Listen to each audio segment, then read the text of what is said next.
Okay, let's try this again. See how quick you guys can come back on. We had about quite a few people there, and the chat was going nice. But John Birmingham had to interfere. He called twice, not just once, twice to make sure. And my phone went totally wiggy, and I had to not only turn it off and reboot it. I had to go downstairs and reboot the Wi-Fi. You know, what can I say? But anyway, it's okay. We'll wait till who's there? Who's on first? What's on second? Let's see. Live chat. Anybody there? I see the number one there, and we're there for 1 minute, 1 second. So it's all about enjoying our life and not wasting it. Owl, yes, I'm back. John knocked me down. He called twice. I tried to just, not answer the phone, but he just kept calling until it totally obliterated our connection. Yes, I'm back, Lisa. And, again, this, our cadre is new, and our facilities, I'm doing everything off what all the phone people say is a terrible smartphone. It's not. It's not. It's an Android wannabe, and it has its limitations. And I think if I was on a laptop doing this, then I couldn't be knocked off as easy. But anyway, so those kind of protocols and processes and da da da da da da. But this is good enough for now, right? I tell stories, we chat, we have experiences. We're building a foundation of love's co-creation. I'm doing just fine. Yep. And so it's all good. And what else can I say? So anyway, Joni Mitchell, she came into my life that first time at the bitter end, and my friend Buzzy and I, we would sit and watch. See, in the hallway was the green room. I mean, they didn't have a green room, so they would hang out in the hallway and they would practice. And so we would, I heard Joan Baez, Joni Mitchell. Who else? Who's the guy with the harmonica and the guitar and curly hair? All those kind of people, the folk song crew in the 50s and 60s. I heard lots of them. So anyway, Joni Mitchell, when she was like just a little 20 something wisp of just starting out, she played her whole set, everything that was in the album Blue. She played for us, Buzzy and I, just me and her. I mean, the two of us, and we're sitting on the steps, and she's playing for us because she goes, "I'm really nervous. I'm not going on for another 2 hours, and if I have to, stay in this hallway, I'll just go nuts. So can I play for you?" We said, "Sure." And then Mrs. D yelled, "Hey boys, it's dinner!" And we said, "Oh ma, come on down and listen to this." We both called her mom, and she came down and listened to Joni Mitchell and invited Joni Mitchell up to have dinner. She said, "Honey, are you hungry?" And Joni said, "Yeah, I haven't eaten all day." So he came up and she had eggplant and lasagna and fresh baked bread and red wine. And, Mrs. D told her stories. Joni told us stories and played more songs. And that was the first time I met Joni Mitchell. And I was like maybe 12, 13 years old. And then, might have even been younger. I'm not quite sure. But anyway, the next time I met Joni Mitchell was at the Fillmore East. Or might have been another venue. I'm not quite sure. But another venue in New York. Then she moved into Soho, and I was the Soho electrician. And she went down to the girls at Food and said, "I need somebody to, help me fix my loft up." And I went up there, and that's what I did. That was one of the things I was doing. I lived in a big loft on Spring. She lived almost across the street from me. And I went up there and I, got her electricity working. But I was so tongue-tied. I mean, if I had just been a little more just me, because she was. This is when she was about to go off to Paris when she did that album. Last Man in Paris, or whatever that was. falling in love again. Anyway, my old man is right. That was So I was like built fixing her loft, and then she was there for about a week. She kind of showed me what she wanted. She actually did have a contractor, and then she left off to Paris, right? And that's what I really, I looked around and she was painting paintings, just and really amazing paintings. I mean, I've been in the art world by that time for a good 6 years, and this girl she could have made it as that, and she did. And that was the beauty. She wasn't that, she was a photographer. She had a dark, it was like amazing, right? And she's still friggin' alive, still smoking Gauloises cigarettes. So then, I saw her again, and the last time I saw Joni Mitchell, and I had a friend of mine, Frank. He owned a bar down in Tribeca called Puffy's, and I was living in one of Hotel Bar and Butter refrigerators on Duane Street, and that was the Egg and Butter district. Duane Park and Duane Street and Chambers. Anyway, so and they used, I mean, the food they used to throw out from those places was mind-boggling. And so Puffy's was this bar, and Frank was this nice Jewish boy from New Jersey, and he kind of had some money, and he had really great timing. Meaning he got a loft. He's one of the first people I knew who had a loft, a really nice one, and he wasn't a lawyer because he was just Mr. Timing. And he bought this building in Tribeca that became, go look up Puffy's Bar, and it had been a workers' bar, and the guy was a shrimp. So I mean, it was such a weird ass building. And Frank lived upstairs. I fixed that up for him. And he and I were great buddies. And he, in the worst of ways, wanted to be a Marine. Couldn't make it. His eyes, his everything just couldn't make it. And all his friends were mercenaries, mercs, right? Who had been Marines and then went off and worked for corporations killing people. And he had all these buddies who had that. And he had a downstairs, part of Puffy's had a downstairs, and the boys would come in the back door and hang out there. And so I got to know these guys pretty well. So this was the weirdest, artist people, rich people, mercs, very weird, right? And go look it up on Google. I'm sure it's still around, and I'm sure Frank is still there. So anyway, so Frank and I were great buds. I you know I had like connections and he had like connections, and you put us together, we did some pretty amazing things together.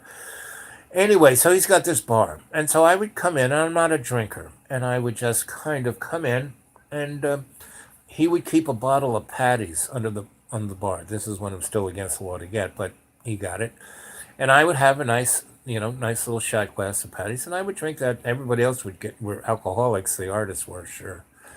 And sometimes I would mosey on downstairs to see what the Mercs were doing, and they had a couple pool tables there, and I was not quite a pool shark, but I could play pool pretty well, and I still can, especially if I practice a little bit. There's a place here in Roanoke that is called the Shenandoah Restaurant, and it's like Cheers meets Archie Bunker meets Sanford and Son. It's like a trip, and they have this pool hall in it with really nice pool tables. And during the day, you can go play there. But after 7 o'clock, all the guys with the money come in and they kind of just close the door and do that. And the same thing, there's a place where, that was back in the day. These days, the guy who owned it, his brother died, so it's not as whoop-de-doo. He's getting older. The lady who ran it still does, but they've cut down all of the stuff they used to do just to save money and put it in their pocket and pay their staff off and not facilitate the kind of amazing place. It's still an amazing place. You ever come to visit me in Roanoke, I'll take you there. It's one of those places you got to be taken there. Anyway, I would go down and hang with the Mercs and play pool, and I would never push it because they could kill you, but they were my good buddies. So anyway, one day I'm like, it's a Sunday, I think. It's a weekend, and the drinkers haven't really come in. It's like maybe 3 or 4 or 5 o'clock, right? And it's wintry kind of time, and it's starting to get dark, but it's not quite dark. Dark. It's dark 30. Anyway, I'm sitting there, and I'm talking to Frank, and this limo pulls up, and this woman gets out, and she kind of stumbles her way into the bar, and she sits right down next to me. And who the heck is it? It's Joni Mitchell, and she's got a serious buzz on, and she's got her pack of Goas, and she takes one out, and she's trying to light it, and I pick up a pack of matches and light the cigarette, and she kind of looks at me like, and I can't get a word out of my mouth. I mean, I could have talked to her about art, politics, I talked about her, talked about Woodstock, I could have talked about a lot of stuff, couldn't say a word. And then this guy named Herb, that was on the other side of her. Herb is a guy who had been a pretty successful artist, but then became a more successful alcoholic. And he had made a chunk of change, and I think he also was a trustafarian. So he didn't have to worry about money. He had a loft, but he did nothing but drink. Anyway, he, burped, and he wore the same smelly clothes all the time. I mean, I wear the same clothes all the time, but they don't smell. But, he would vomit on himself and do things like that. Anyway, he burps this amazing burp. I mean, he could almost sing the Star Spangled Banner in a burp. And he does something of that manner, and she kind of turns towards him, and they start talking, and in whispers. And she whispers something in his ear, and they get up and they stumble into her limo, and that's it, not to be seen again, right?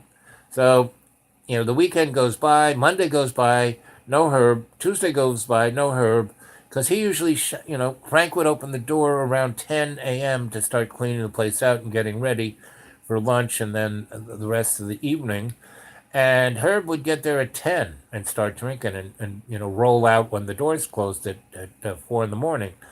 So, Monday, Tuesday, no Herb. I asked Frank, where's Herb? We haven't seen him. That's like pretty unusual.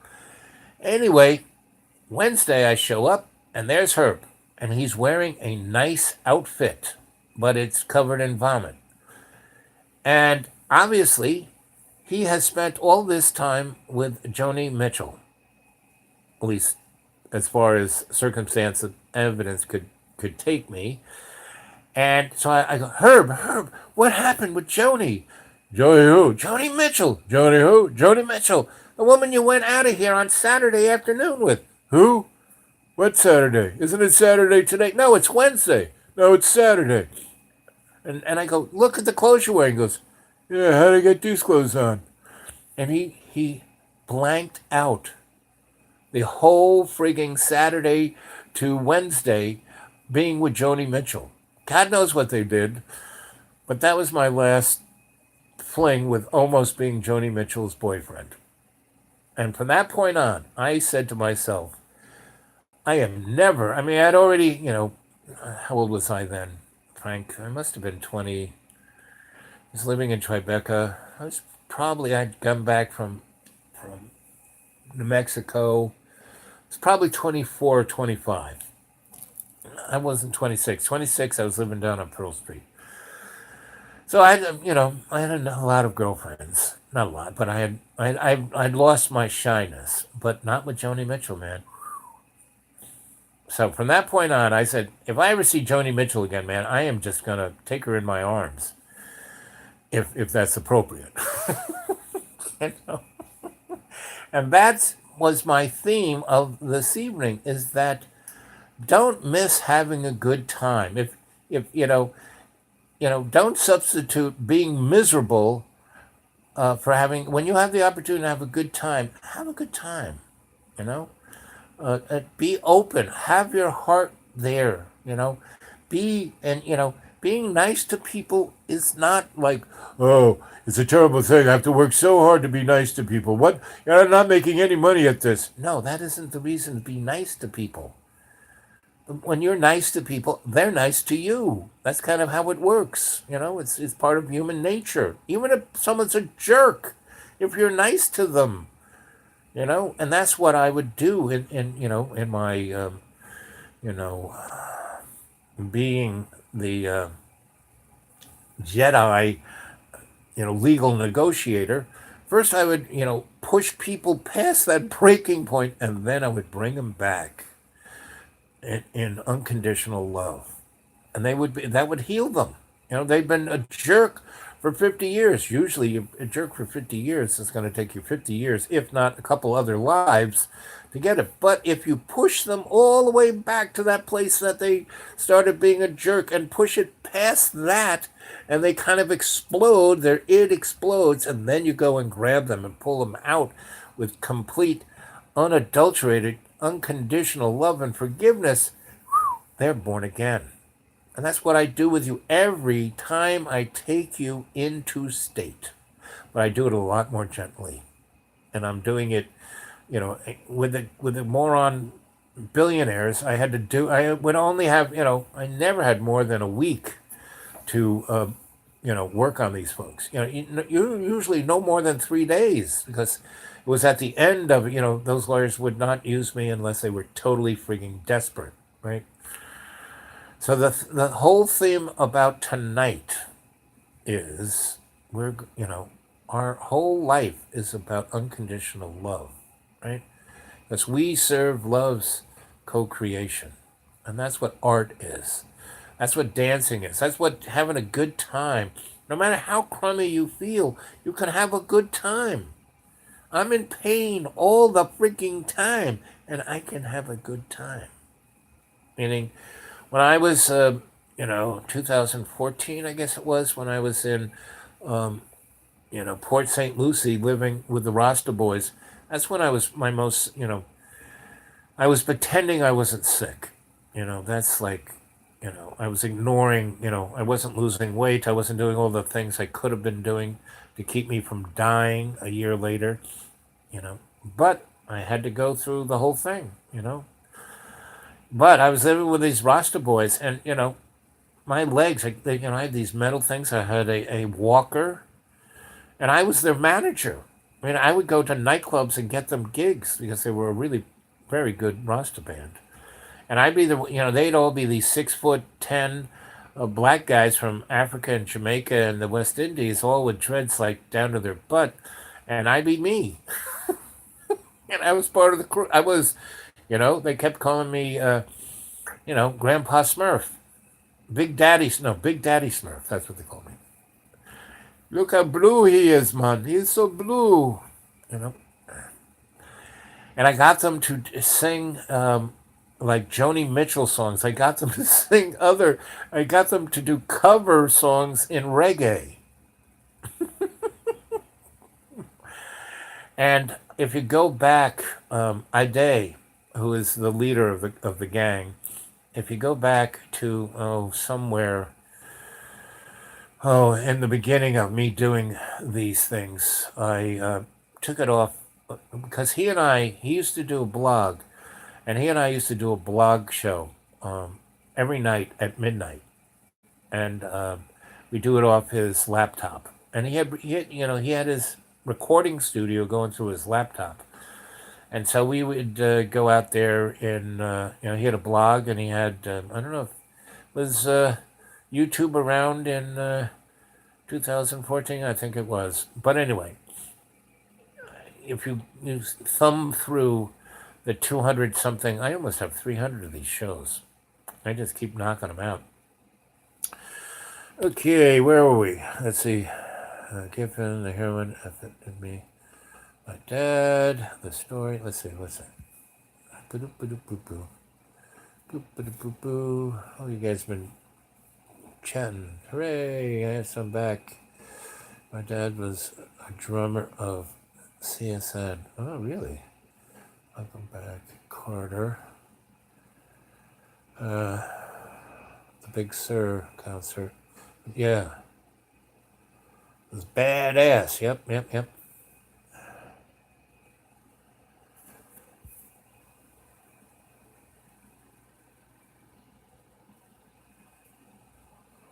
Huh.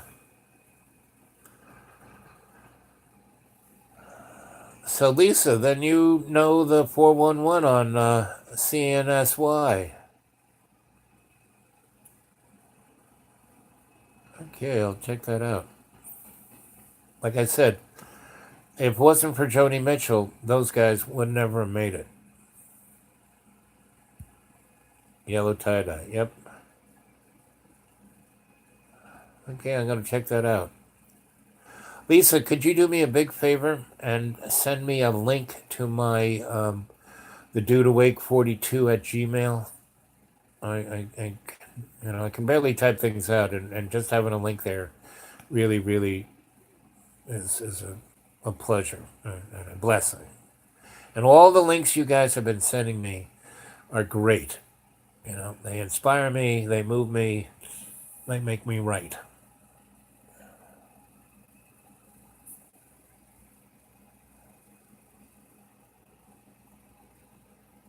Again, Lisa, send me that link, please, please, please. Boo, boo, boo, boo. It's on her website.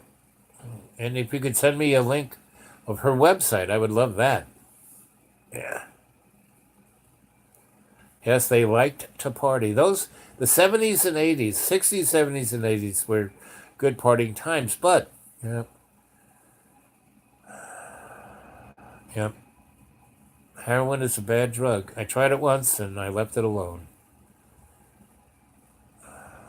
Yep, she was. Because, well, she wasn't, she wasn't lucky. She was Joni Mitchell. She's like a superhero. She's right up there with Wonder Woman. Exactly.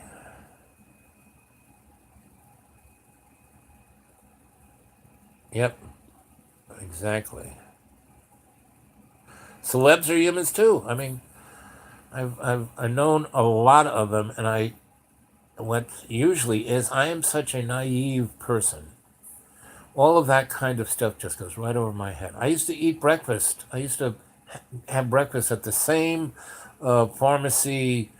It was right near where John Lennon lived in the Dakota, and it was a pharmacy that had one of those, fountain counters. But they had, breakfast and lunch and dinner. I mean, they had really good food. And he would go there, and what was really great about that place, out in front was a newsstand that had every freaking magazine, you name it, newspaper from around the world. You want to know what was going on? That newsstand was it. And he would buy a bunch. John would grab a bunch of newspapers and magazines. He had a stack that guy would have ready for him, and we'd bring it in there. And he would, he would be there with his son, and he'd read those things, and I would spend time. Hey, John, can I read the, and for a good, I had a girlfriend who lived not in the Dakota, but right near it. So we went and had breakfast at the same time John Lennon did. Not because he was there, but just that was our schedule, and he was there during our schedule. And he did it almost every day. And he was such a New Yorker that after the first month of him being, ensconced in the Dakota, and he's going to live there, and he stayed there, I think, 8 years as his kid grew up. That everyone just, hey, that's John. Hey, John, and hey, and that was what it was. And that was the beauty of New York. It was full of people like that, and they were just your neighbor, and that was my town, right? And the other guy who lived in our neighborhood was, who's the guy who did Annie Hall?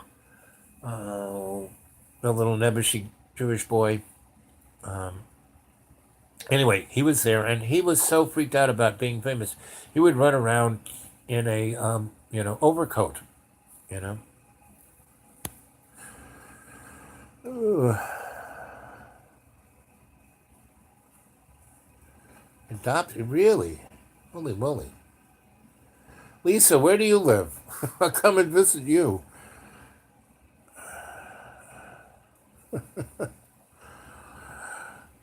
Lisa, I can, energetically see everything that you're saying. I mean, everything you guys say, I can energetically see.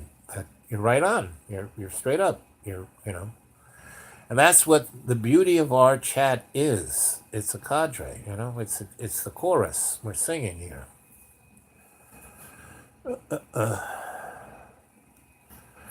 So I saw Joni Mitchell on Canadian TV.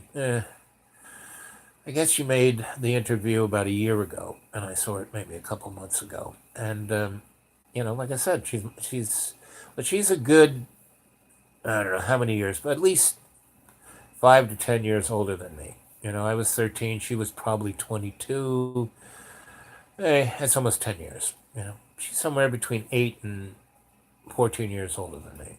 But man, like I said, she's a superhero to me. You know,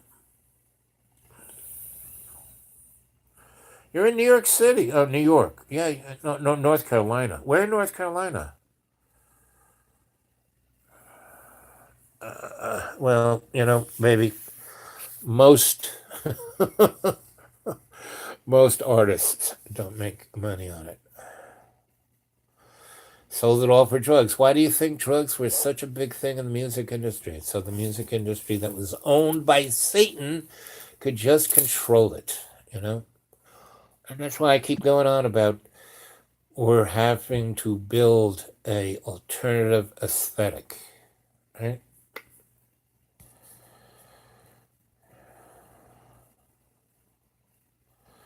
Yep, yep. Exact amount. Our lives are our lives, you know? And a lot of people have a hard time with, and my parents, they had issues, a lot of them, but I didn't let them bother me because they were my parents. Like I never worked for my parents. My father, well, you have to work for me. I said, no, I don't, Dad. You've got the rest of my brothers and sisters corralled, not me. And but I was always his son. And I kept saying, I'm not your employee, Dad. I'm your son, right? And I love you, but I'm not going to be around you when you're a total dickhead. And you know, you're a total dickhead about 40% of the time. 60% of the time, yeah, I'll hang with you because 30% of that time, you're really loads of fun to be with. And my dad was. And he had some great parts of him. And that's the only part I would share myself with, his better self. Same with my mom. You know, she could kill you if you know, she had that knife ready, right? And I never let them do that. I mean, yes, I'm a naive guy, so oh, they're gonna be, you know, and they'd stick the knife in, you know, a number of times they did that. But what that did for me was, you know, my dad did some really amazingly. People couldn't believe. Like I started, my father once I came back from Ireland. I was saying he wanted me. I was not going to work in the family business, so he was semi-retired. Wanted something to do. He goes, you know, you've always, you know, had these great ideas about real estate, and I've always blown you off about it. So let's do some of that. So I did. So within space of a year and a half, we bought about 8 buildings, and you know, and these were trashed buildings, and I brought them all up to amazing status, and we had a rent roll of $40,000 in a year and a half, right? And then I took that money and bought property that was right near East Hampton, but it was in a place called Remsenburg. That was amazing. It was a revolutionary time town that was like stuck. You know, there was no road, you know. And so I bought a farm there that had these ancient buildings on them that I took apart and rebuilt as modern homes, right? And I was going to build 10 of them.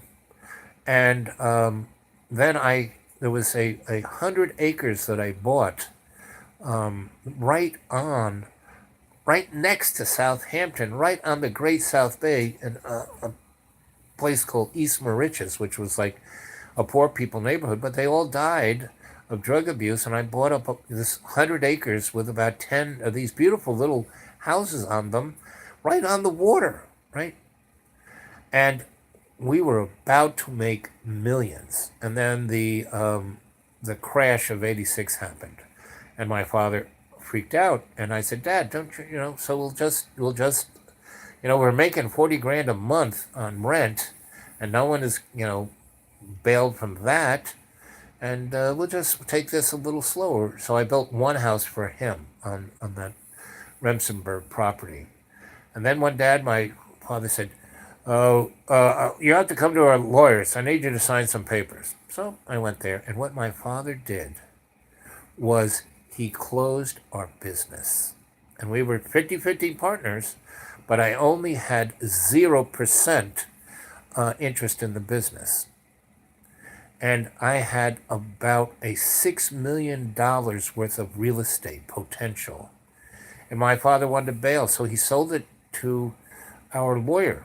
And this lawyer was one of my father's better friends. But when he saw what my father did to me, like just cut the rug out from underneath me and left me with nothing.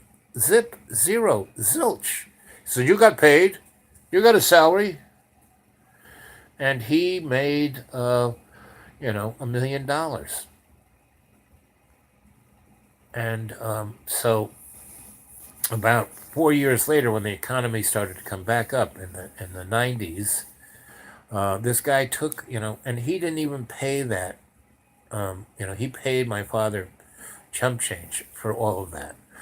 But he did exactly what I had planned, because I had it all planned out. I had, all the variances with the county. I had everything set up.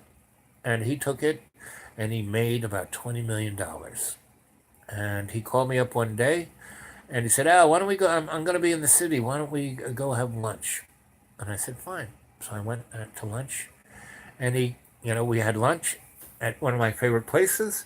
We picked up the bill, and then he handed me an envelope.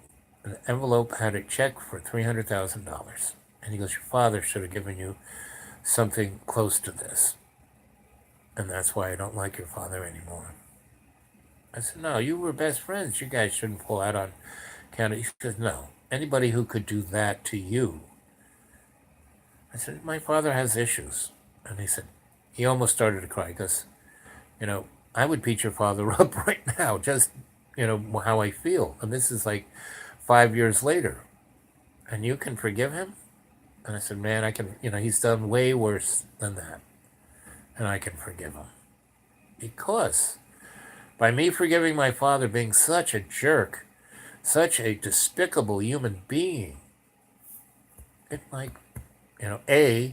it helped me drag him out of that. Just like I did with the rich guys working for the desperate, like I push them, but instead of pushing my father that way, I just gave him the unconditional. And one time he did something to me so way worse. I'm not even going to talk about it, but it was like he caused me to have a heart attack. It was another of those times I died. They came in, and I was, we were in this hotel, and I was in my own room, and I didn't, come to his beck and call. So he called up the manager, who came in and found me dead. They called up the EMS guys, and they sparked me back to life. And, when I was in the hospital, which my father didn't even show up. And my sister was there, my mother was there, and, the doctor said, "Well, he was, he had a severe coronary, right? But we did the tests on him. And when you have a heart attack, all of these things happen to you. And you have all of these biologic, chemical, certain hormones, certain releases of this, that, and the other thing. I didn't have any of those. And I didn't have any of the damage that you have when you have a heart attack." And, they were like, "We don't understand this." He was dead. He had a heart attack. He showed up and he represented having a heart attack. And then, we gave him the drugs that help you not having a heart attack and help you not having a seizure. And then, we kept him on oxygen. And then 2 days later, he seemed to be fine. And then we did all these tests, and he doesn't seem to have had a heart attack or a seizure. And that's what I kind of said to my parents. Okay, not seeing you guys anymore. Because at a certain point, no matter how much you love someone or love something, two things you have to do: give it up, or let it alone, right? And So I did that with my parents, and about 6 years went by, and that's when my dad said, "Oh, you have to. We're now nobody's gonna take care of us, and we're really sick now, and you gotta come and take care." I said, "Okay," and I said to myself, "I'll do this, but I'll do it because I want to say everything I ever wanted to say to my parents. I'm going to, you know, only be with them when they're because my father was really an amazing guy. He was loads of fun. He really was." And my mom, she was triple Capricorn, so she and I had the Uranus intellectual thing going that she loved, right? And so I had this, amazing intellectual connection with my mom, and I was one of the only people who could make her happy because what made her most happy is that I brought her flowers every time I went to see her, and they were uncut, so she could cut them and arrange them. She loved to arrange flowers. That's it. That's what made my mom happy. Reading books, and I let her read everything I wrote. This is before word processing, and she was the only person who could read my writing, and she would type it up for me, right? And when she died, she left me her. She would just like I do. I show you my composition books. She had tons of composition books that she wrote stuff in. Anyway,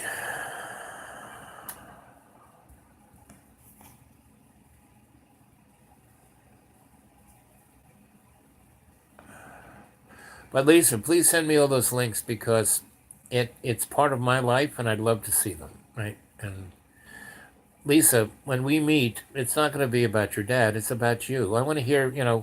You got my Gmail account, right? The dude awake 42 at Gmail. Leave your phone number. I'll give you a call. We can talk.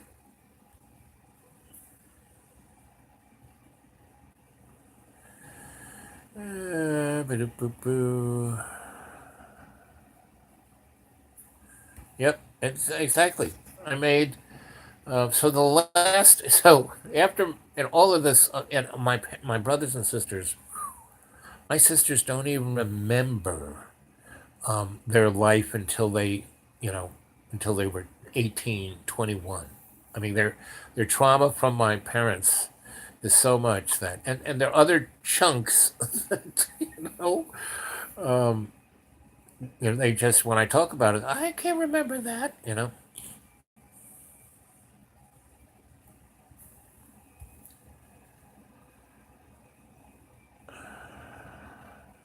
Lisa, you are of this world.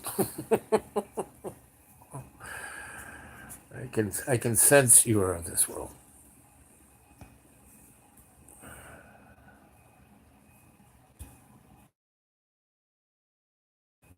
So when I went back to my parents, when they had totally whacked my brothers and sisters, after my poor bro. Anyway, bottom line, I said sure, and I gave him the 4-1. I said, listen, I'll be there for you, but I'll only be there with you when you are your best self. When you're not being mean, when you're not being crotchety, when you're not being all the crappy shit that you are, and you know, and so my parents at that time were pushing 80, and I thought they would, you know, die relatively soon. I'd only have to hang with them for a few years. Well, they lived another 28 friggin' years. My mom died at 103, and my dad died at 98. And every time, and I could sense when they were going to. My mom never was a jerk, meaning she had like gone above her triple Capricornness of wanting to rule the world and kill anyone who got in her way.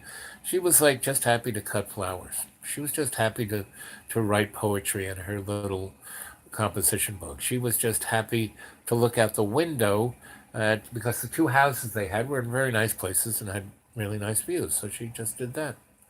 And she ignored my father. She loved pulling his chain. I mean, for those 25 years, she make believe that she was deaf. She couldn't hear my dad. And we'd be at the table. My dad, my mom, and me. And my mom would be having a fine conversation, and my dad would be, "What are you talking about?" And when My mom would totally ignore him, like he didn't exist. It was very strange. But we did. I mean, but they did. Yeah, were sweet on each other. Every now and then, she would go, "Yeah, I do love this guy." Uh,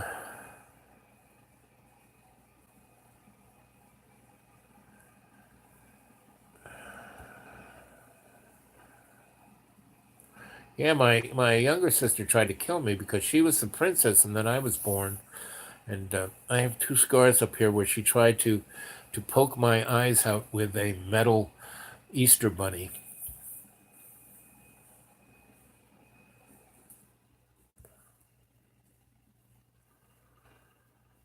Dang that.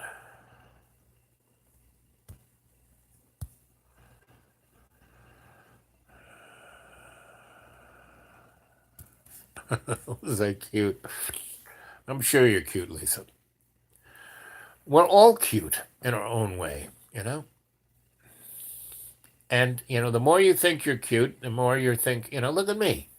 I'm just Grandpa Smurf, but I got my cute little teddy bear self.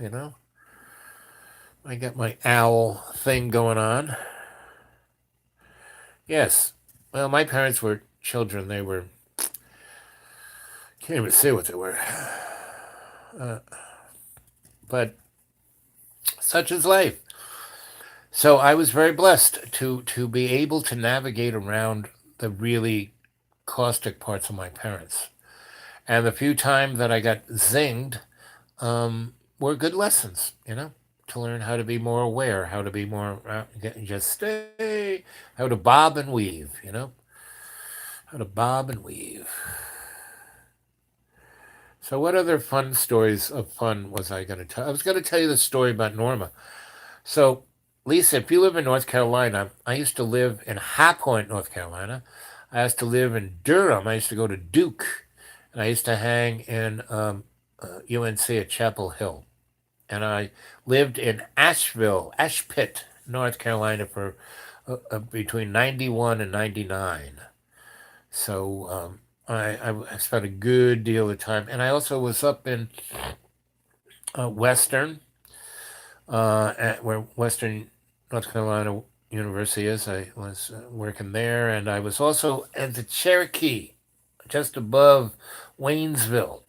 And I worked for, I was a demographer for Waynesville and Asheville. I worked as a demographer and a historian at the Biltmore House when they changed, when they went from being almost, decrepit to when the state took it over and turned it into a tourist site. And I helped the Cherokee Nation organize their role, meaning they were one of the, I mean, the Cherokee always say, "Oh, we're the only people who had a written language." Well, that's not true. There were lots of other native folk who had a written language. They just never showed it to white men. They never used it for business. And the Cherokee were probably the most business oriented, though the Iroquois nation was quite business oriented folk because they never let the Dutch conquer them. They just rented the state of New York. They almost got it back in '92. Anyway, um, so when I was at Hot Point, I was a newspaper photographer, and we were going into Fayetteville to do a story on this guy named Diamond T. Washington, black tattoo artist that was blind and had no teeth except for one tooth, just like me. That's like one tooth, but had a diamond in it. And I'm putting off getting these teeth. See, I had no teeth up here. I just have that one. That's the one tooth I chew with, right? And the parole prison dentist, that the people who are poor in Roanoke, um, we go to the prison dentist.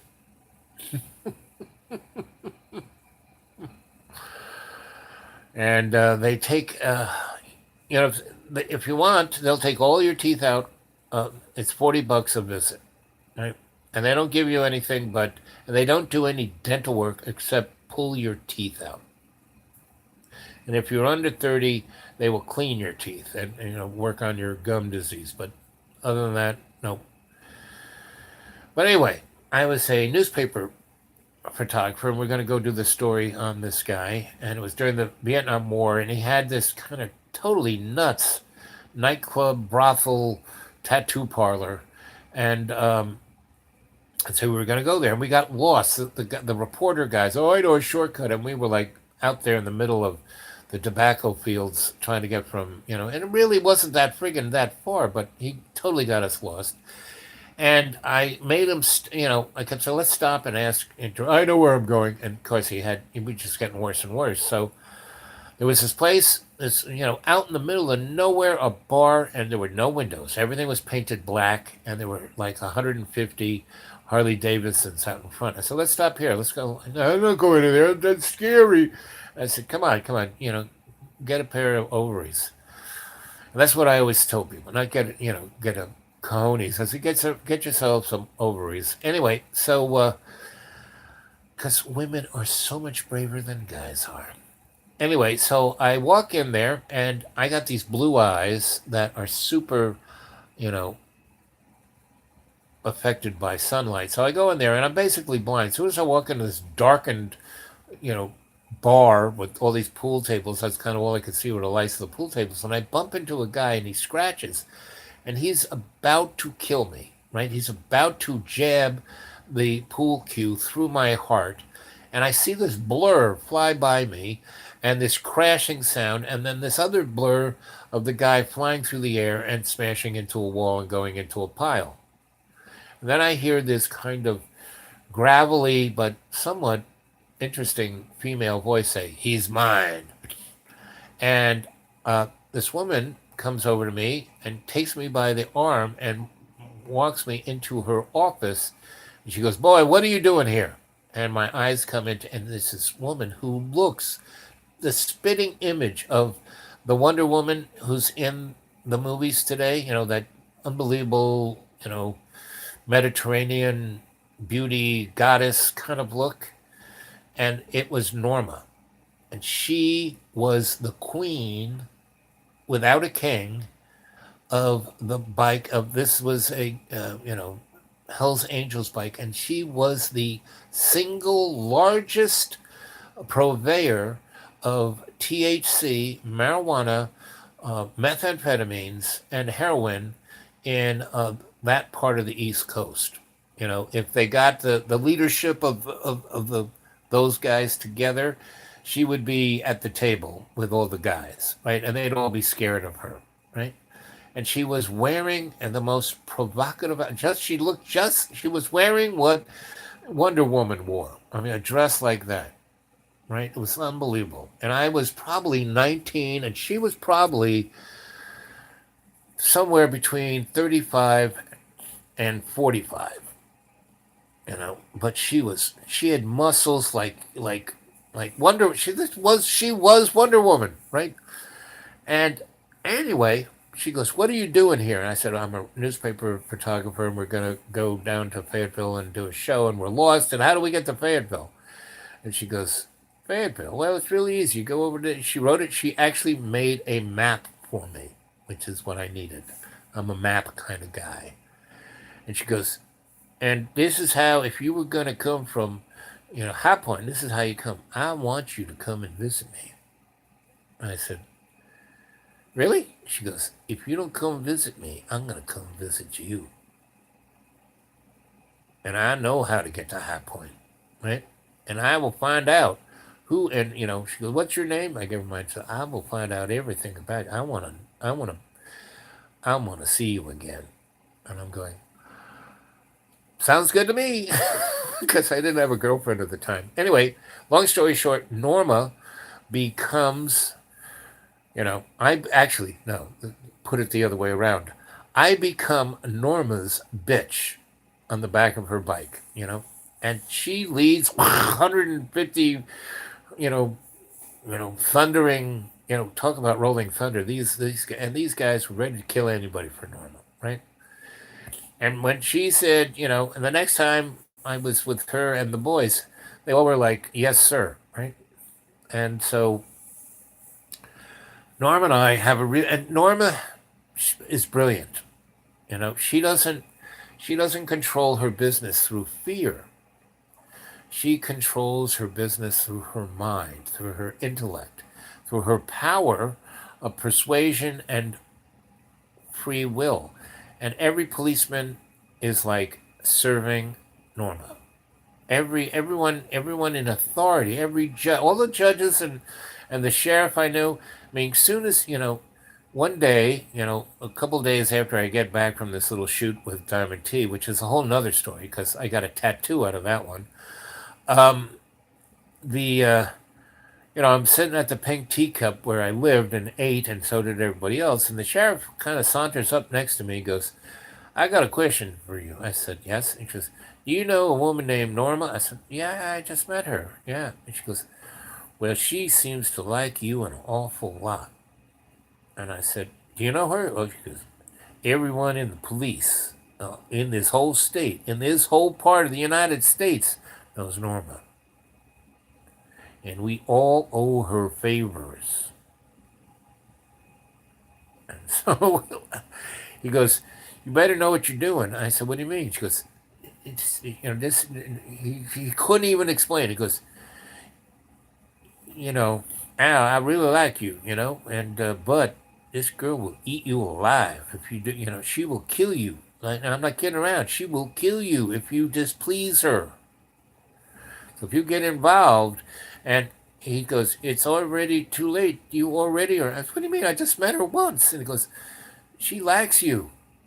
If you do not come and if you do not go see her, she's gonna come see. She knows where you live. She knows she's already talked to Miss G about you living upstairs. She knows everything about you. She knows where you came from. She's looked you up in New York. She's talked to your people in New York." I'm like going, so he goes, "You better, this could be good for you or you could be dead."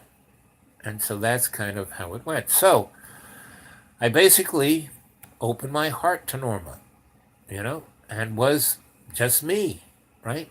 And we went off and did things that she normally wouldn't do. She actually freaking bought a car because I don't like motorcycles. She actually freaking bought a car. And she didn't show me off on the back of her. She did that a couple times, but when she knew I was uncomfortable about it, you know. But I wasn't uncomfortable hanging out with the posse, because that's what she called them, not a posse. And I really got to like THC. And what was really amazing about her, she did not, overuse her product. She was 100% a businessman. She wasn't a thug. She wasn't evil. She wasn't cruel. But man, she did not hesitate. What had to be done had to be done. Anyway, so we had an amazing time. We would drive down to, you know, um, Kitty Hawk, and she had more money than God. She had real estate all over the place. I mean, she was diversified, right? So we had a great time, right? And 3 months go by, and she goes, I want to spread. I need to find other purveyors, and I know you know some people in New York, and I've checked that out, and I talked to your godfather, and I want to go talk to him. And he was looking forward to meeting me, especially if I bring you along. You want to go to New York? I said, sure, sure, sure. So I call up my brother, and I say, Mike, uh, is mom and dad in town? He goes, oh, no, they're in Europe. And I said, oh, wow, how long will they be? Well, about a month. I said, great. I still had the key to their apartment. And I had been to college and was only there one semester. And I basically, got in line, and I was going to sign up for some courses. And I asked the the lady, the cashier, I said, so listen, my parents pay for this. And she said, oh, yes. And I said, well, if I don't sign, can I withdraw for this semester and take that money? Oh, yes, we'll pay you. We'll give you the cash. And they did. And so I took off. I left town because that's a whole nother story why I left. Hofstra University, but that's for another day. Um, uh, and I went, my friend called me up and said, "Hey, you want to be a newspaper photographer?"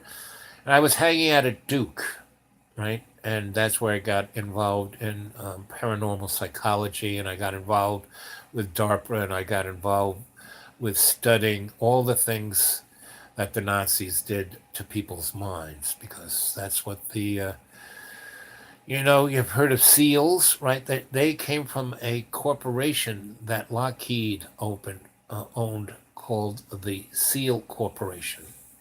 And it was out of Powder California. And they were looking at they wanted to build super soldiers. And I was hanging out at Duke. I met this really beautiful, brilliant um, grad student, and I was 19. And I understood, I met her, I was just hanging out, reading books in a library.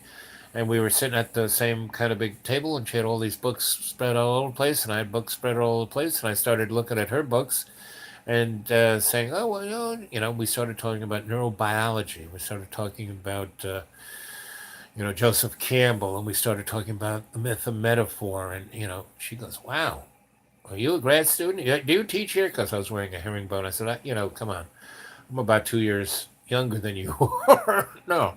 She goes, "Well, I haven't really met anybody like you." So I said, "Well," she goes, "Where are you staying?" I said, "Well, I'm just kind of couch surfing." She goes, "I have a whole suite. They gave me a suite, and I got an extra bed. Would you like to?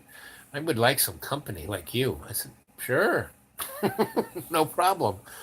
So we hit it off. We sparked up. Um, she had she wasn't there as a grad student per se. She was, but she was doing her thesis, her PhD thesis, and she was working for these guys. She was the one who first showed me how to do the scholarly, gravy train, and so I did that with her, and lasted maybe 2 months with her until she was sent to an undisclosed place, and I was given the opportunity to be read in on the program because I was building them things that I was building them shamanic, um, you know, sensory deprivation tanks that had scalar um, amplifiers in them. And this was something the Nazis had done, but they had nobody that wasn't a Nazi. See, the Nazis who were working there were not always sharing what they knew with the DARPA boys. And that was my first real exposure firsthand with the hidden hand and the breakaway civilization. And that's a whole other story. But just to say that I kind of had, so they said, "So hey, you're one of our kind of guys, you could go far, this is a career for you, and we just need to read you in." And I kind of knew what that meant, meaning I'd never get out of there alive. So I said, "Well, let me think about it." And right again, synchronistically, my buddy called me up and said, "Hey, listen, I just got the job being the photo editor. You want to be a photographer?" And I said, "Yeah." So I said, come. And he had come to hang out at Duke a number of times because he was a party animal. And Lisa, did you ever hear of Joe College Weekend? Because I helped put together a show there that had the Grateful Dead, the Allman Brothers, and about 3 or 4 Bachman Turner Overdrive, and it was 40,000 kids, Duke and Chapel Hill and the other colleges around, everyone on acid, everyone naked, dancing like, you know. Anyway, I kind of got out of there and went to the Hat Point and did that thing, and that's when I met Norma. And so I, I'm swinging back the story back to Norma, and so she wants to go to New York. So, and she wants to take her motorcycle to New York, not drive in her car. Now she wants to make the entrance on her motorcycle. And I said, okay. And what if she knows I don't want to be on the motorcycle all the way up there. So she rents a flatbed truck, sticks the motorcycle on it, and we drive to New York. And then it's the U-Haul thing. She drops it off the U-Haul, and we drive around New York on the motorcycle, which was kind of fun. So we went and visited all the clubs and things I had been involved in, and art stuff, and because she was quite a cultured person herself, and it was my town, so there were loads of places we could stay, but I wanted to stay with her at my because my parents were in this place called Manhattan House, which is like one of the fanciest smanchy. It makes Trump Tower look like a dump, and it was built in the 50s and had that Frank Lloyd Wright architecture of glass, and it was just an amazing. It was on 69th Street. Go look that up, Manhattan House, right? And it was so. We had door open, doormen. They had a concierge guys who handed you, you don't have a little box that you had to have your key. They handed you your mail. They brought you packages. There were restaurants there. There were places to get, your pedicure. I mean, it was truly the high end joint, and that's what my dad wanted. He wanted to always be the millionaire, right? And so anyway, I had the key to that place, right? And so my parents had lived in this place for a long time, and so when I was a teenager, I was hanging out there. Hanging out, not always living there, because at 14 I had my own apartment, but I would come back and use the laundry and hang with those guys because they were loads of fun. The people who worked there were very nice.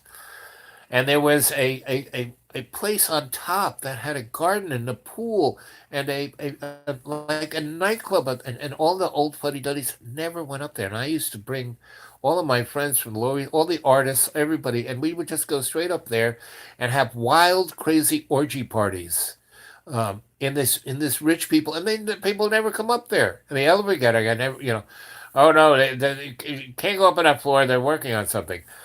And so those guys knew me. Yes, Al on a motorcycle. Yep, I was on the back. Yep, yep, yep, yep. And the Manhattan House. Yep, yeah, wahoo. Yep. So we dropped the U-Haul truck off at Queens. We drive into Manhattan, and we drive into Manhattan House, and the guy, opens the freaking door thinking we're going to get off the motorcycle. And Norma drives the freaking motorcycle into the lobby of the Manhattan House and just gets the kickstand. And it's like we left it, because the lobby of this place is like 40-foot ceilings, glass everywhere, everything amazingly beautiful. And she parks it just in the right place where it looks like it's the Museum of Modern Art. And and she's wearing, again, she looks just like Wonder Woman. She's got the short skirt, these high boots, this halter top, right? And she is the curviest of curvy women, and in amazing shape. Her whole midriff is exposed, and she, has her stomach is cut like some John would wish he could have abs like that. Anyway, and she had shoulders like she could pick people up and throw them across the room. She was amazing. Anyway, everyone, all the guys there are like, and they're not going to tell her she can't do that. Right? And we walk over to the elevator. The elevator guy is like waiting with his mouth open. He knows me, and and we go up, and I have the key, right?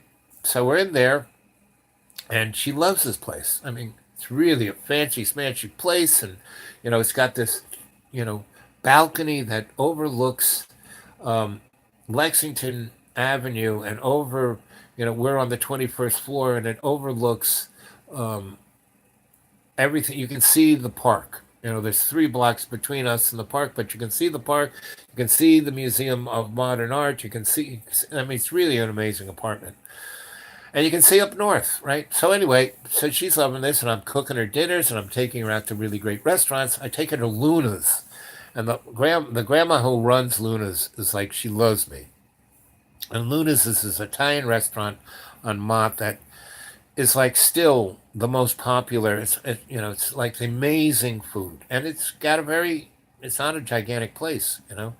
and it's very limited. And it's mostly, if you're not a gangster or somebody with some pull, you can't get in. And if you're really on the in, what they have, so that place, there's a line around the building to get in the front. That's where the tourists and the average person goes. And then there's this dining room where you have to have, like, got to be known, and you got a table. And then there are about 12 tables in the kitchen that you come in the side. You don't even go in the front door. You come in the side door where the alley is, and that's where the maid people go, right?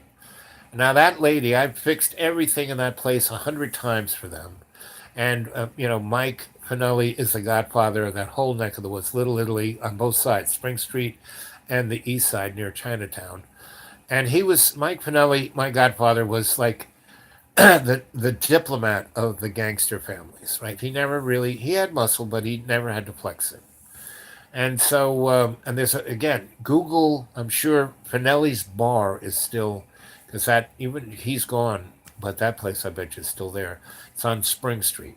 And Luna's, go do Luna's, right? So I take her, the line's around. We got to wait online? No. And basically, we're on her motorcycle. I go, see that alley? Just cut in there. We cut in there, and it's like echoing. The whole building is like shaking with her Harley engine. And, it kick off, and we walk in the side door, and Grandma goes, ow, ow, comes over and hugs me and kisses me. And she goes, and your girlfriend, who's your girlfriend? This is Norma. And she goes, oh, you're so beautiful. Oh. And she peeks her head. And that's your motorcycle? And I said, not mine, Norma's. I ride on the back. And Grandma goes, Norma, can I have a ride? And Norma looks at me, and I so anyway, Norma's having the time of her life, right? And we've gone to Mike's at his place. I've told Mike that we're going to go to Luna's for dinner. Mike shows up. So, Mike has his table. No one sits at his table. And I said, Mike's coming in. And so we're sitting at Mike's, and she brings a bottle of booze, a bottle of wine, and a hot and a cold antipasta and fresh bread, right? And these like little breadsticks, like they're undescribable. They melt in your mouth. They're not, they're crunchy and they're soft. They're garlic and they're buttery. They're just amazing. And 15 minutes, Tony Two Toes, Bobby Bent Nose kind of walk in first, look around, then Mike comes in and sits down with us, right? Well, we've already met Mike in the thing, but we're now having dinner. This is where the deal gets sealed. Anyway, it's like amazing. I mean, it's like straight out of a movie. It's like Goodfellas. It's better than Goodfellas. And anyone there on the cadre who's from Hollywood, get a hold of me at the Dude Awake 42. I got so many stories. I got so many movies. These are all real. So, that's when you can really make a good movie about it, based on what happened, kind of. Luna is still there. Yes, Luna is still there. Yeah. So we're having a great meal, and it's like a 20-course meal, right? And then, Mike goes out, his limo's there, and he goes, Norma, you and Al, come on, let's go do the town. Your bike will be safe here. Tony, watch the bike. And Tony's a pretty well-made man. He's the guy who I built Xenons for. Anyway, we do the town, and we go first to a really beautiful Italian pastry coffee shop in Red Hook, Brooklyn. That's the first place we go. And we get a nice buzz on. And then we take that and we go to the Rainbow Room, right? And Mike has a table there. And they have this peach Melba there that is like, and that's Mike's favorite thing. And so he gets a couple bottles of champagne, and he knows I like, Irish whiskey, so we have a bottle of that, and we got, and we get, Norma and I get the flaming cherries jubilee kind of thing with put on top of the um, oh, what do they call that? It's like sugar that's been turned into that hard thing. And anyway, it has a cream. It was just amazing. So he's having the peach melba. We're having the cherries. We're getting a real good buzz on now, and the music's playing. I go, come on, Norma, let's dance. And we never had danced before until that night, and she really liked to dance, and we danced and we danced and we danced and we danced all night, and then um, it's time to close the Rainbow Room around you know 12:30, 1 o'clock. We get into Mike's limo and we go way uptown to a real jazz bar, and we're the only white people there, and yet they all know Mike and are very respectful, and he's got a table there too. And all of the folk who are from that part of the business world as Mike come and sit down at our table. And Mike and he does takes us up there not just to hear jazz, but so Norma can meet those guys and make those connections. And so anyway, we go back and he drives us with a limo back to um, the my parents' house, and Mike had gotten Tony Two Toes not to drive Norma's bike, but to bring her bike back to Manhattan House and put it right there in the lobby. So we walk in, Mike drops us off because one of the amazing things about Manhattan House, most apartment buildings, they're right on the sidewalk. You walk out of the door, they may have an awning going over the sidewalk to the street, but Manhattan House was very much like the Dakota, meaning it was set back far enough where they had a driveway that you kind of drove, and they had this really interesting, not an awning, but a architectural, reveal of the building. So when you came out, you were totally covered. Anyway, so he drove his limo there. We got out, and a couple of those guys in there knew who Tony, Mike was, and so they were like, hmm. So we go upstairs, and we spend a good 6 days there, and I'm spending as much time as she want to stay in New York. I'm going to show her, this is my town, and I'm going to show her a good time.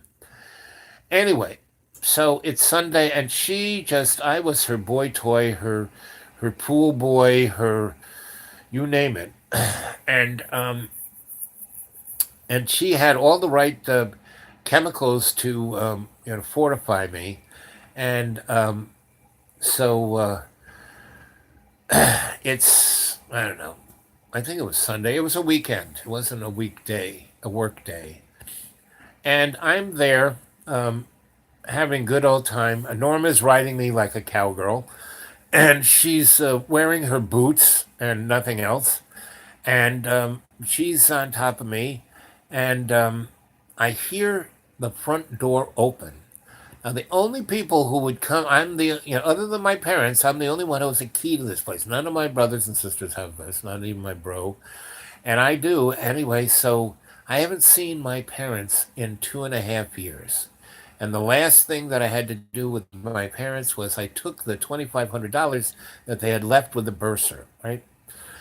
So we're in my parents' bedroom, in my parents' bed, and Norma's riding me like a cowgirl, and she's wearing her boots. And my, I hear the door open, and I'm like, it's like replay of my mother coming in the room about 6 years earlier. And my parents walk into their bedroom, and Norma is just hooping and hollering, and she doesn't even blink. She doesn't even, she doesn't care.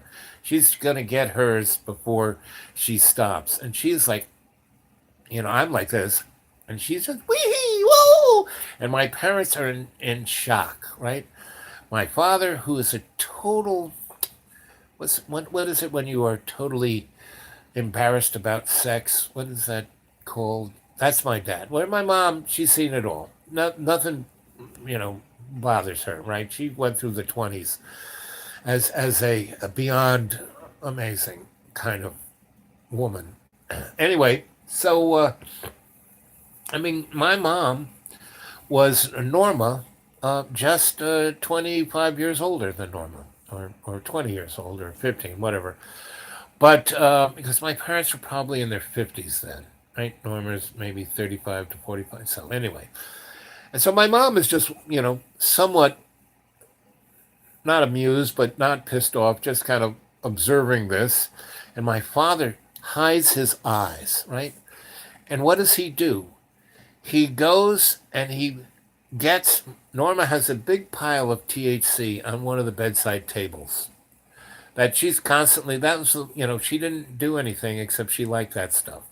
And I did too. So she has a big pile of it and we're doing it, whenever we're there. And she's got booze all over the place. She again, not an alcoholic, but she liked her booze. And anyway, so my father gets the pile of white powder and flushes it down the toilet. And that sound of the toilet somehow gets her attention, and she's doing this. And by that time, my father's on the other side of the bedside. She's because on the other bedside table, Norma has a big pile of cash, all hundreds, all Benjamins, and probably $5,000. And my father goes to grab it because in his mind, I took 2,500 bucks, so he can take that. And Norma, totally naked except wearing cowboy boots, swings her leg off of me and disconnects herself from me and kicks my father in the head, and he flies across the room. Now my dad's still in pretty good shape. He was an Air Force colonel. He stayed in shape, and he did not expect this naked woman with gigantic breasts to uncouple herself from his son and swing herself around and kick him in the head. But she knows kung fu better than Kane.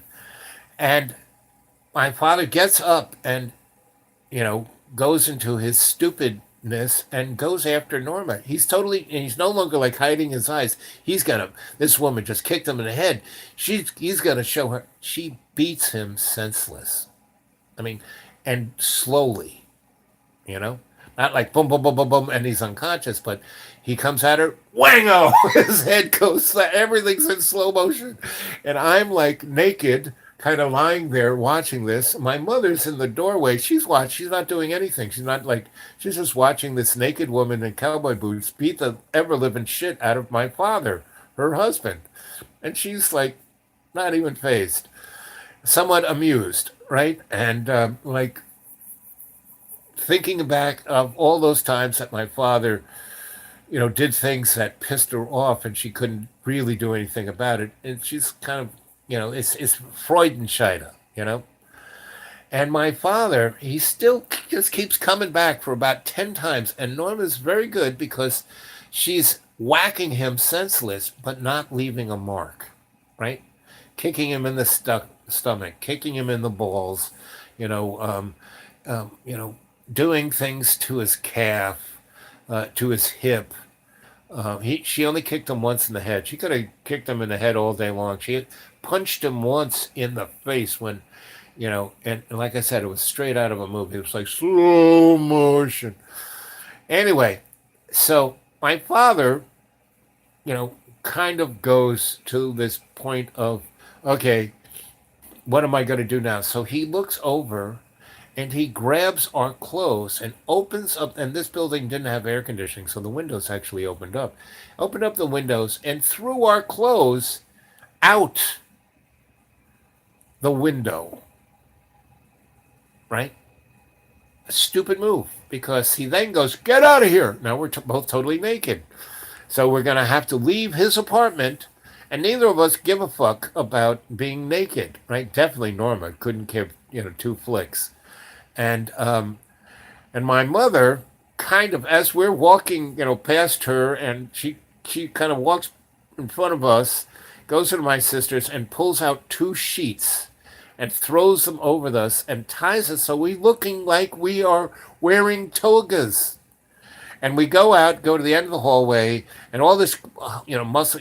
This place is so just old white rich people. No one makes a noise, and for the last 10 minutes, they're smashing and crashing and cursing and screaming, and my father like a girl, and we walk, and Norma's like not covering herself up modestly. She's got this toga over, but this breast is hanging out, and her bush is showing, and the whole freaking hallway, everyone's got their door open, looking out. All these old white people who are rich and very demure, and they everyone sees us coming out of my parents' apartment. My father had to move. He was so embarrassed he had to move. Luckily for him, there was another, you know, ritzy. It was like its sister building of that building. So that was the Manhattan House. The other one was called. What was that other one called? It crossed my mind, but it was very similar, right? And and we go down and hit the doorbell, the elevator. The guy's like looking at Norma like, because she's totally exposed, and she's loving it. She's like flicks the toga over her shoulder like it's now a cape, like she really now looks like Wonder Woman. And we go out and we dress ourselves on Lexington Avenue where our clothes hit the ground, and we go back, get in the motorcycle, and we drive pretty much all the way back to North Carolina. And it was a beautiful day, and it was in the morning. So we leave, I don't know, by 11. It was Sunday. There was no traffic. Get on the right, zing down 95, you know. And I hung with her another, oh,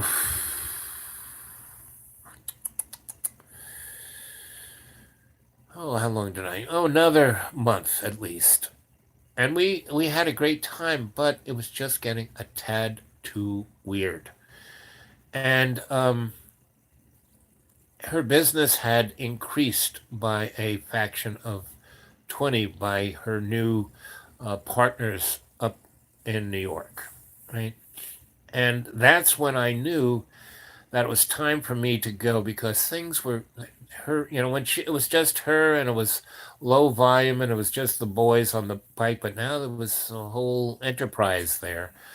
And the other thing was I was trying to be very low key, meaning because I was staying out of the way of I had left college, so I had lost my college deferment. And I was trying to stay away from my draft board, right? And so basically what happened was I went to visit, you know, uh, Marion Tulin, who was head of the theater department at Hofstra, and she was also on the board of Lincoln Center. And she had a lot to do with Juilliard. She had got me, so she goes, well, I'm going to get you back into college. And so she kind of got me into Juilliard.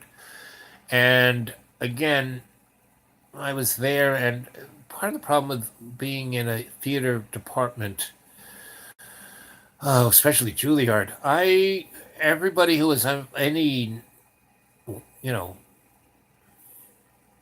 power, pull, or juice, I knew them, and I'd known them for 8, 9 years. I'd worked for HB Studios. Well, that's how I met Marion Tulin. I worked for Lester Polikoff, and he was at the Boston Opera and the New York City Opera and Vivian Beaumont Theater and Carnegie Hall, and I was the ME at all those things at the age of 18 and 19. So I'd be in these schools and I go, why the fuck are you here? I wish I had your job, and you come to school, you fool around, and then you go off and do the thing I wish I could. So there were a lot of, at Hofstra and both at Juilliard, there were a lot of teachers who gave me a hard time. And there were a lot of teachers who were my friends who didn't give me a hard time. So it was a very semi uncomfortable situation. I would not spend time there, but I'd have to spend because these teachers could like give me an F, and then I'd end up in Vietnam. And that's when I was sent off to go to Trinity. Marion said, I just got this thing that I have to find somebody to send to Dublin. You want to go to Dublin? And that's how I got to Trinity. And when I came back from Trinity is when I basically, my draft board was so confused, they finally just called me in. They finally, meaning I never, did anything illegal, never tore up my draft card, never did anything that would have gotten attention in that way. And every time they came to look for me, they would send me, hey, you got to come and see us. You're not in college, or hey, you got to come and see us and do this. I would be moving from where that piece of mail would try to come and find me.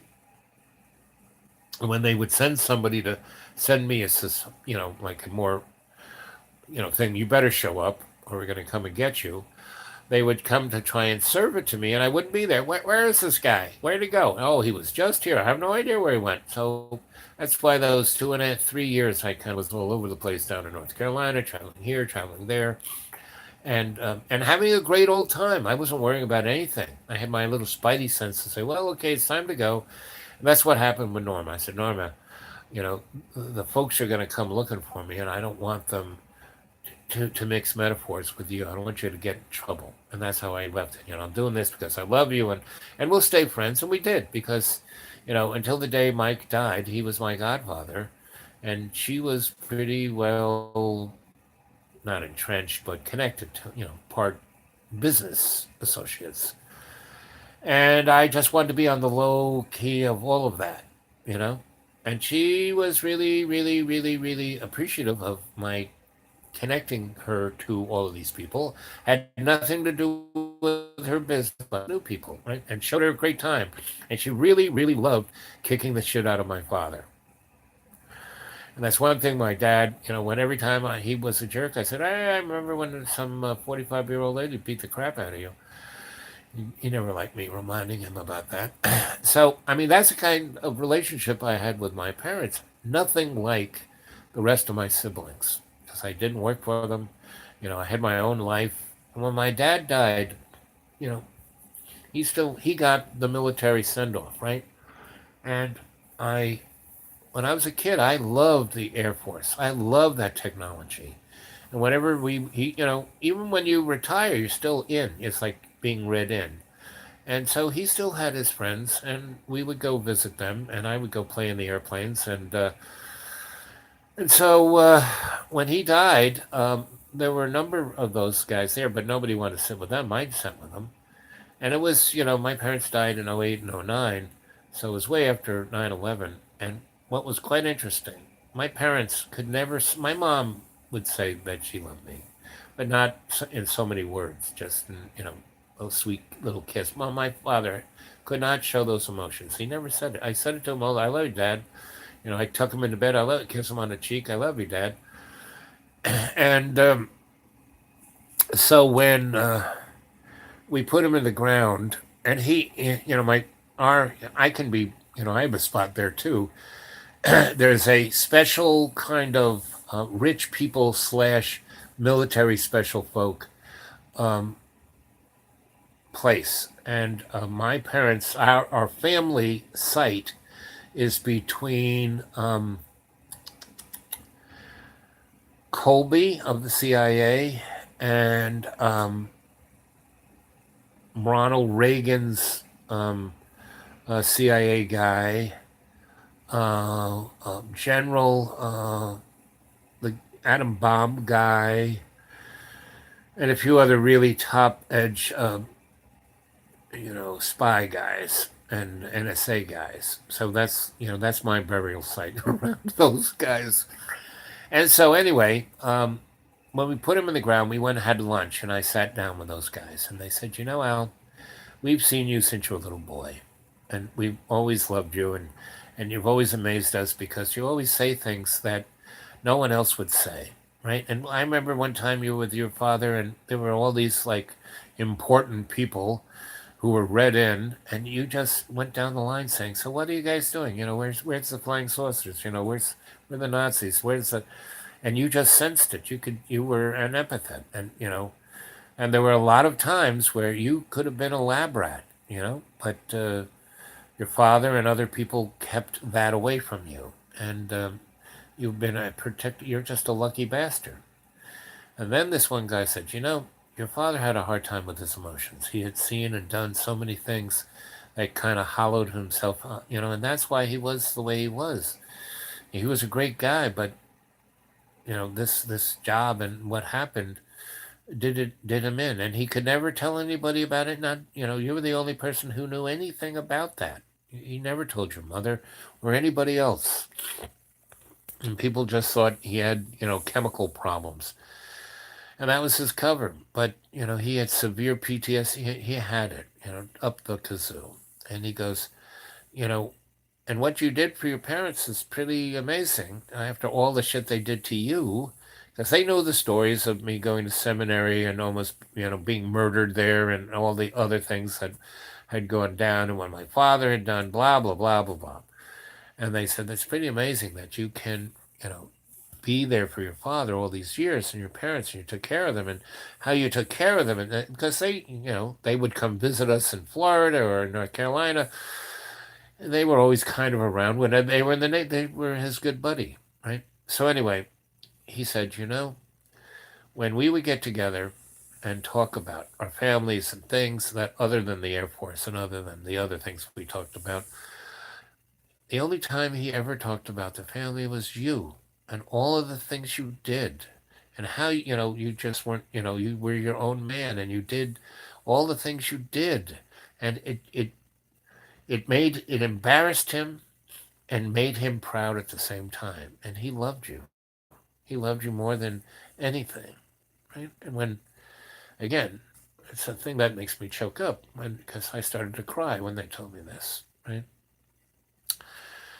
And that was my dad, and that was Norma kicking the shit out of my dad. And I had to say that I really enjoyed watching this naked woman in cowboy boots beat the ever living shit out of my father and not leaving a mark on him. That's how good she was. Anyway, so that's what life's supposed to be about. Those kind of memories. Not like, oh, I was picked on in third grade. They called me fat. No. Because that will rule your friggin' life for the rest of your life, right? You know, I'm all those memories are things that make me who I am in the best of ways, right? Not the worst. The things that may have been able to make me in the worst of ways, I basically dealt with them right then and there and moved on. Navigated around them. I went toe to toe with the nastiest motherfuckers in the Catholic Church and didn't die. And I knew when to quit.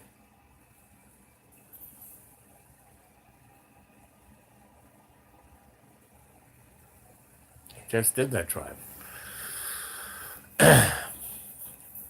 So it's so sad when I loved North Carolina back in the 60s, 70s, and 80s. But after, once Bill Clinton was the motherfucker who changed everything. He was worse than Bush's. He was just the slime. He's probably the worst president, the sleaziest, the most corrupt. And the reason why, Hillary was, anybody could have won against, Donald. But the powers that shouldn't be and the hidden hand wanted Donald Trump in office. And the only way they could get him in was to run against Hillary. Hillary was the only person that people go, well, this guy's a moron. I can't stand him. And God knows what he's going to do. But I can't vote for Hillary, Meaning Bernie should have been in there. I mean, he won the Democratic convention. But they stole it from him. And then he's so corrupt that he took the money and the power that they offered him. Well, the other side of the coin is that he would have died of a heart attack if he tried to fight it. They would just slip something into his postum there. But and that's where we're at, and that's why we're the cadre. We're here to change this, and not by, you know, like, you know, Black Power or Me Too or, you know, you know, LBGBTTZBXQYZ. None of that matters. What matters is who your consciousness is. All the other stuff is just your bag of water. You know, whether you're ripped or fat or ugly or doesn't matter. You know, Teresa, she was beautiful not because she was beautiful. I mean, that accident she had turned her into Frankenstein. And she lived with that, you know? She lived with it. She didn't let that define who she was, right?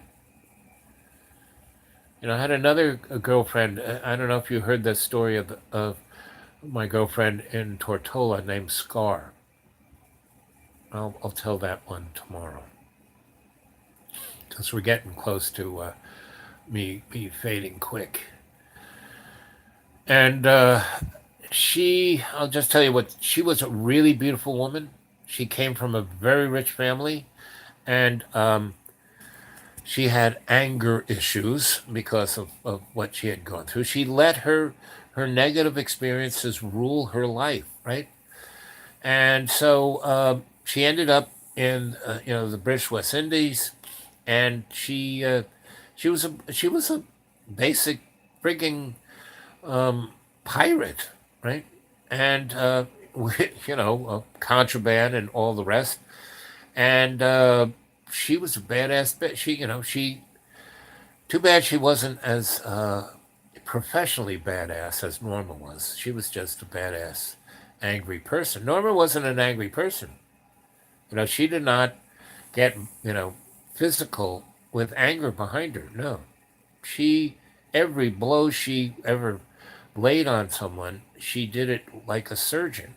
Well, Norma not. I mean, Scar not so much. And Scar had gotten in a fight, and she was drunk, and they were on a dock, and she picked up a one of those sticks that have a big hook where you kind of pull things off the boat, and this guy picked up one of the hooks, a bailing hook, and they were fighting, and she got her hook stuck into a piece of wood somewhere. She got it stuck somehow, and she was pulling and pull, and the guy took the bailing hook across her face and took this eye out. This, and she was an extraordinarily beautiful woman, facially, everything, right? And she never got that fixed. I mean, they got it sewn up, and the eye was gone. So she just had a hole there. She had, a box with glass eyeballs that she could pop in there, but she either wore the scar with the hole that made people throw up or just a patch. And she had this big patch that, I mean, the nastiest part of the scar was from here to here. That big patch would cover that. This part of the scar and this part of the scar, not so, it was a scar, but not like this part of it, because it was like this deep, cavernous thing to the bone, and and the socket pulled, and she left it that way. I mean, they cleaned it up, and then it healed over, and she didn't have it, no plastic surgery or anything. And she wore that like a war. I mean, that was part of her business thing, meaning she'd walk into a room with that uncovered, and people over there would be throwing up, but no one would fucking mess with her, right? So and that was her name. People called her Scar. I think that's where Disney got the character in Simba. Anyway, so here it is. 1 hour, 38 minutes. So 1 hour, 40 minutes, and 40 seconds. I will say goodnight. So I'm glad you all enjoyed that. And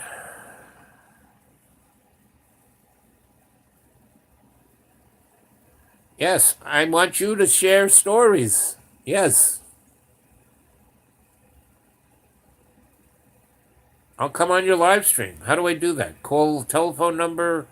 You tell me how to do it, Mr. Young, and I will I will be there. Any of you people have podcasts or anything, I'll come on live. Sure. Love to. That will, widen the cadre. We got to, we're moving towards 300, and that's cool. And I've only been doing this for May, and I've really only been doing it since mid-October. So October, November, December, not quite 4 months, and we're doing pretty good here. So, um, I'm all up for everything that everyone wants to do. Google account. Yep, I have a Google. Okay, Brandon, Mr. Young, do you live in America? Do you have a phone number? Can you leave your phone number on my Gmail account, the dude awake42 at Gmail?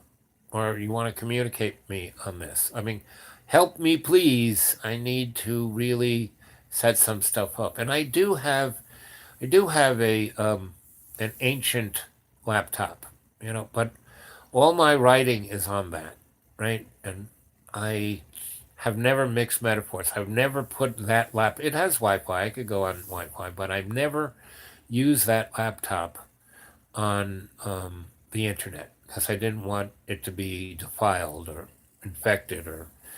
And our library has great computers. If you walk me through this stuff, I could go use the computers at the library. The library is open from 9 a.m. to 9 p.m. So, and they have just as good as internet here because it's the library. It's a great library. So, Mr. Young, if you're in America, if you would give me your phone number, I'll give you a buzz. Lisa too. I'd love to talk to you about everything, and anybody else in America.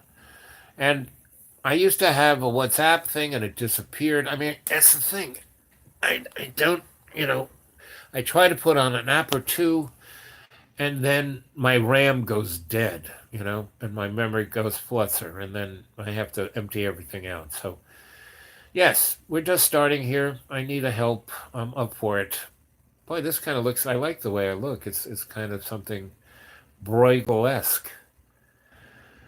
So, guys, I love you. And what is the story with who do you think is like every time I go look at, there's like, 8, 9 thumbs up of you guys who are usually chatting away. And then there's like 25, thumbs down. I mean, what's, who's, someone is, and in a way, that's like, hey, a pat on the back. Yep, Google Hangout. So anyway you want to do it, I'm good night. Very fun. Click this link. Okay, Brandon Young. I will. Put every link you put up there up on my the Dude Awake 42 at Gmail. I'm there, and you will meet CW Center. Okay. Send. Now, what's the email exactly? It's exactly the Dude Awake 42 at Gmail. That's exactly it. The Dude Awake 42 at Gmail. And my blog spot is XRATTED. What's the email exactly? That's it. That's it. That's the only thing I get things at. The Dude Awake 42 at Gmail. That's it. 42. Yep, the number 42. Yep. Okay. So, we're getting close there. It's 43:40, so in a few minutes or so, I'm going to say goodnight. Yeah, that was fun. Got lots of stories. Like I say, anybody out there in the cadre who's part of Hollywood, I need to get this stuff out into a wider universe because I need to inoculate, Hollywood because it's a devilishly satanic place, Hollywood, the wood of magic wands made out of holly. Okay. 1:44 and 11:12. So I'm going to say goodnight. I love you guys. Sent found you good for 18. Good night. So I'll see you in the morning. Tomorrow's Sunday, and I will see you tomorrow night, 7 p.m. I'll catch you later, guys. I love you guys. Here we are, 31, 32. We're clicking down. Let's talk. Yep. Just leave your phone number and I'll call you. 41, 42, 43, 44.